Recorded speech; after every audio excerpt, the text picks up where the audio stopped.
Hi, this is John Minson reporting for Bit from London. Have you ever wondered where computer games come from? Maybe they just drop out of the sky. Or perhaps there are lines of slaves chained to their keyboards. Or perhaps they come from inside the heads of people like these. Electronic Pencil Company is one of Britain's leading programming teams. They work from a small studio in North London.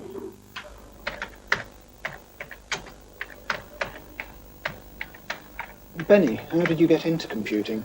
Well, it started when I was at college.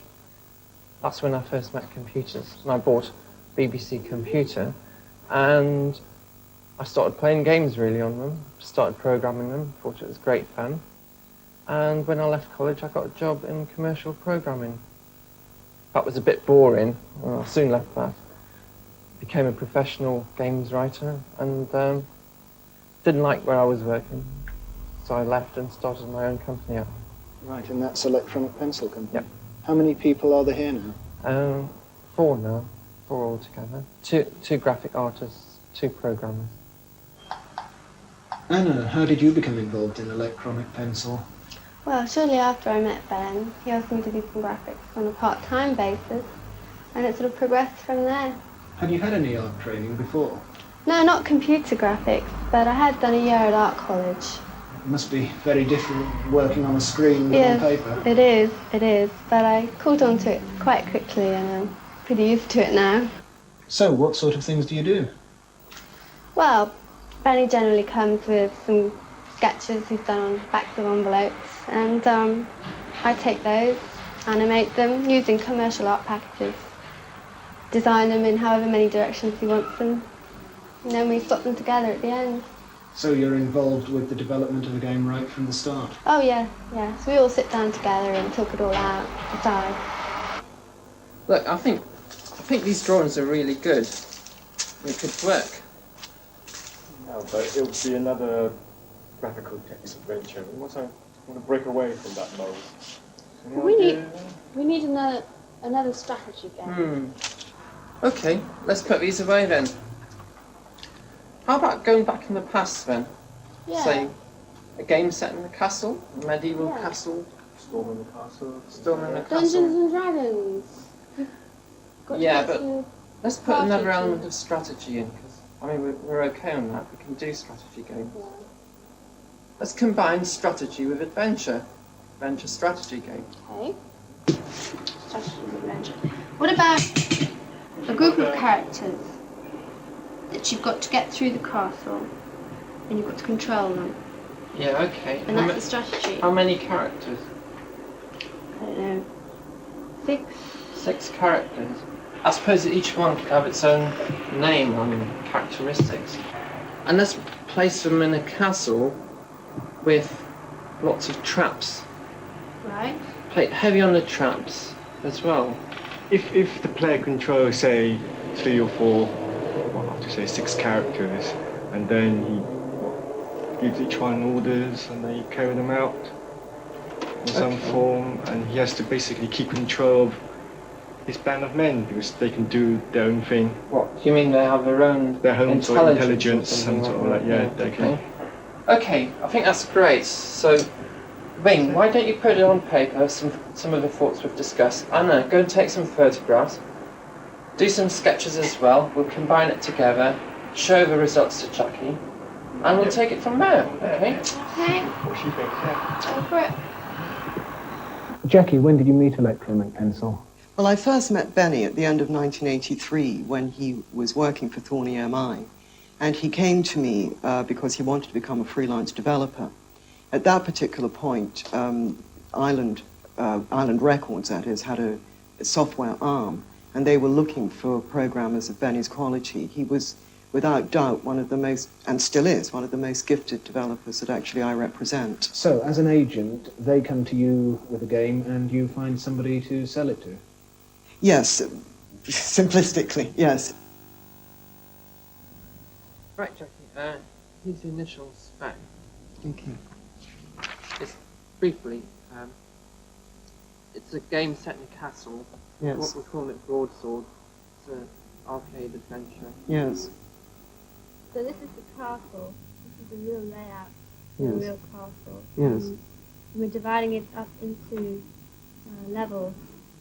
How many? I think we'll have about 6 levels. Yeah. Yeah, I mean, each level will have its own puzzles, Yes. and it'll start off outside the castle, and as the player progresses, you'll get deeper and deeper, harder as well. The game will get very hard towards the end, Yes, and you'll then end up in the tower of the That's it. castle. The tower there. Yes. And we'll probably have 2 levels. There's the tower. Okay, what is the final objective? Well, the final objective is to gather the 4 pieces of a lost sword of Albion. Yes. They're going to be scattered throughout the castle. But I think the important thing about this game is the way it's going to be represented on the screen. Yes. We're going to try and capture this adventure element, but mix it with the strategy. Yes. You obviously went to a real castle. Yes, we went to Walkworth Castle in Northumberland. We thought we'd choose a real castle because of the authenticity it would give us. We felt if we designed our own castle, it might be a bit too square and geometric and possibly a bit boring. We took the floor plans and we divided them up into levels. Then we took each level and divided them up into rooms. So, Benny, how do you get the design into the computer? Well, first thing, you've got to clear the design in your mind, and a bit of paper helps. If you take the actual game, call this the game, you can split it up into its logical parts. For example, the title sequence, the introduction, and the various screens, call them, I don't know, A, B, and C. Once we've got these parts, we can then start connecting them up. How they'll actually be connected in the game, maybe the player presses fire on the joystick.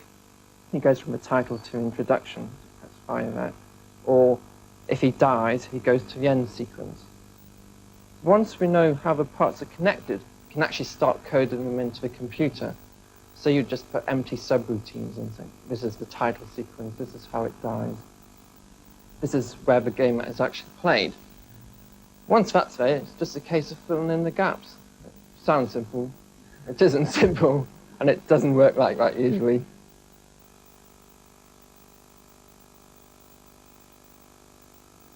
Okay, I don't think it's quite working. What we have here is a castle, a bird's eye view of the castle, and the camera view, which is supposed to represent the castle. And I don't think these windows are big enough to show all the action. And I think they look a bit too plain. Sometimes these characters walk off when you don't expect them to. Yes, I don't like that. I think it's bad when you don't see all the action. I feel you're not seeing enough. Okay, so we're going to change it. One of us is going to have to speak to Jackie. And since I've already said, I'm not going to do it. Hi, Jackie. Yeah, everything's okay. Game's looking good. Well, we've actually decided to change it a bit. Well, some parts of it weren't looking the way we expected. And we thought, yeah, well, not to worry. It's not a major change. It's just the way it looks. It's the front end of the game. We're going to redesign the front end. It's going to look totally different. Oh, it'll be all right. It's not going to slow things down. Don't worry. It's going to look brilliant. Kan Benny på Electric Pencil Company lösa problemet med sitt nya spel Broadsword? Fortsättning följer nästa vecka. Bit for bit.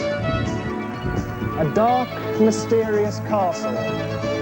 Deep inside its chambers, 6 brave warriors search for the 4 missing parts of the Sword of Albion.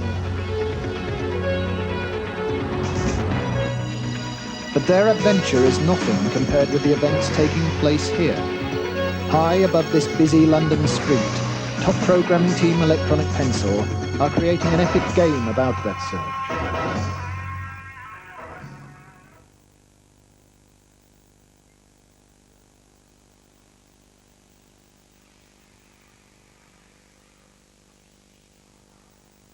Benny, you're the programmer.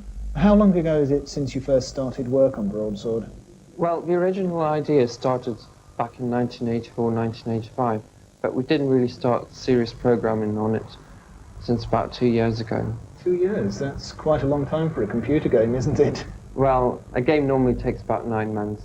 Why is Broadsword taking so much longer then? Well, we had a few problems with the publisher being taken over, but before that they wanted a few graphics changing. I seem to remember that those changes were quite large as well. Can you show them to us? Yeah, sure. Well, this part of the game is going to remain unchanged. Basically, you have your 6 characters here, and you have to decide which weapons to give them. So you can choose from a portfolio here of different weapons, although the graphics need a bit more doing to them. You pick a weapon, there'll be a graphics here of the actual sword or the axe, whatever you pick, and a brief description, and then you can choose to give that weapon to this character. Once you've armed all 6 characters, you then enter the castle. Clicking on this icon here will take you into the status screen. Each character has a little window associated. Along the bottom of the screen are the icons which control these windows. If you click on this icon, the strength of each character will be displayed. And if you click on this icon, his intelligence will be displayed. Over here is the camera icon. With it from here, we can select which camera angle to choose. Now, there are about 70 cameras in the first level of the castle. Clicking on one of these will let you see the castle from that particular viewpoint. At the top of the screen, the overall map shows you the whole castle and the little white dots of it. This is so that although characters may be spread around on the castle, you can quickly see where each character is. At the top of the screen is the timeout. If you click on the timeout, you can give orders to each of the characters. The characters look like little board pieces on a big board. Selecting one of these will bring up a menu. And from the menu you can choose various commands. For example, go to. A little white arrow gets drawn to show you where the character will move. Once you've finished giving all your characters their orders, you can then go and play the game. Did you decide to change this? Well, we felt the screen was a bit too cluttered. Although the adventure side of the game was quite clearly shown, we feel that the strategy part, the planning of the movement of your characters, where they go and what they should do, it was all hindered by the three-dimensional views of the cameras. Meanwhile, Anna and Aisha are at work on the graphics. Aisha, you're creating the scenery that we found in the castle. Can you show us how you do that? I will explain the menu system to you first. We have a lot of colors to choose from, but we can only use 16 colors, unfortunately. So we must choose our colors very carefully. I try to use shades of colors so that I can use it in terms of shadow for objects, which will make them look more three-dimensional. We also have a lot of different kinds of paintbrushes, which give different kinds of effects. There is a list of other commands here which do lots of other things like boxes, circles, or outlining something that we've already drawn beforehand. If we go into the main picture here, this is a screen that I've already drawn beforehand. I'll show you how this was put together. And a very useful command in doing this sort of graphics is the zooming in command. If we zoom in, we get a close-up of the picture we are drawing. It's much easier to use your colors and manipulate your object when you get it closer up. After you finish drawing your picture, you can use the cut command, which in turn will cut out the picture you've already drawn, and you can carry it anywhere in the screen. In this case, I've put my candlestick on the table here. If we zoom into the table, there we go. You can see that I've put dark colors under my candlestick. This gives a more three-dimensional effect to the whole picture and makes it look like there are shadows on the table coming from the candlestick. So at the end, I draw things separately and put them together to create a whole picture. You're animating the characters who will wander through the castle, Anna. Yes, that's right. I'm using a different paint package for Maisha, but the principles are just the same. I design my character and then change them slightly by altering small bits. And then I take each piece and put them next to one another in a sequence, which I then animate and see if anything's going wrong, and then I change it to make it right. Basically easy language to learn, but it's far too slow for professional programs. So how does Benny let the computer know that if the player pushes the joystick right, the character on screen should turn anti-clockwise? Well, I have this programming system which lets me develop on a set of simple routines, rather like an upside-down pyramid. So if I want the character to turn right when the joystick is right, the routine first calls another routine which looks at the joystick, and if the joystick is pushed towards another little man on the screen, and that's it.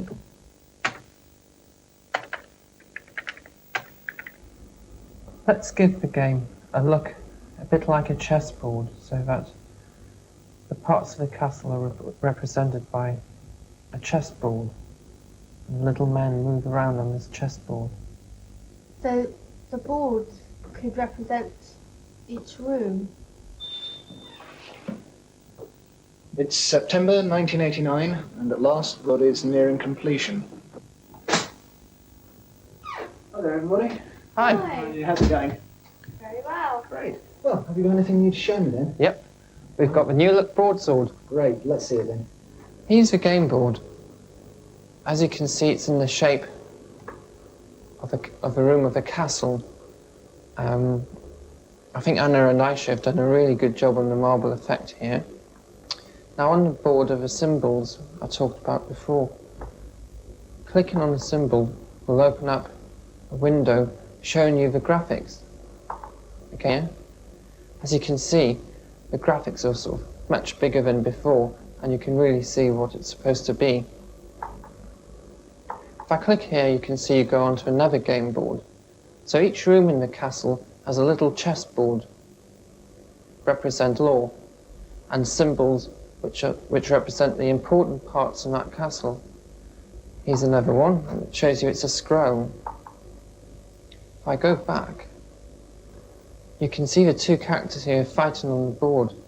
So all the action in a room will be seen all at once. Up here is the control screen for the little men. I think it's a big improvement on what it was before. I think the screen's much simpler, it's much more elegant, and it's just a whole better system, I think. It's certainly a lot easier to see what's going on now. How much longer till it's finished? We think it's about another 2 months now. It's great, so early next year people should be able to go into the shops and buy it. Yep. Yes, and I think they'll enjoy playing it. We've put a lot of hard work into it, and we're really proud of it.